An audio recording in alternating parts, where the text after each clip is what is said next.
My v Lesafre sme odborníkmi na výrobu droždia, teda na vytváranie vhodného prostredia, v ktorom tým najlepším kvasinkovým bunkám poskytujeme potrebný materiál, akým je napríklad cukor či kyslík.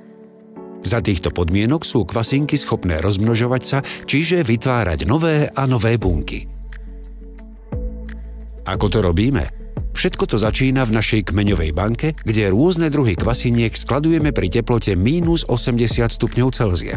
Počiatočná kultúra sa najskôr pripraví v laboratóriu v skúmavke.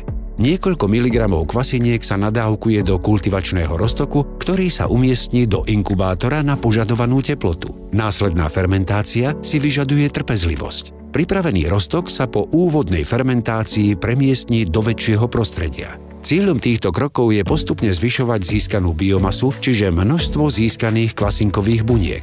Následne môžeme takto pripraveným materiálom naočkovať fermentor, čím získame kvasinky prvej generácie. Výsledkom procesu je niekoľko ton kvasiniek získaných počas približne 6 dní.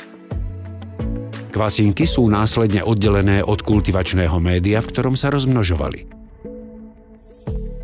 Vzniká tzv. Krém, ktorý je zachladený na 4 stupne Celzia, pri ktorých sú kvasinky neaktívne. Toto je moment, kedy už môžeme kvasinky spracovať do komerčnej podoby. Jednou z nich je droždie tekuté, ktoré je k dispozícii v 3 formátoch. Tekuté droždie Castalia, balené vo vreciach, tekuté droždie balené do kontajnerov rôznej veľkosti, alebo tekuté droždie pre veľké pekárne prevážané autocisternami. Vyrábame aj ďalšie druhy droždia, najmä droždie lisované. Krém v tejto fáze prechádza cez rotačné vákuové filtre, na ktorých sa z krému odstráni časť vody.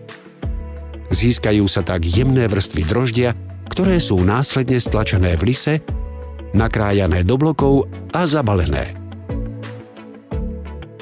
Tretia forma droždia je sušená. Z rotačného filtra prechádza droždie cez extrúder do sušičky, v ktorej sa z droždia odstráni ešte viac vody.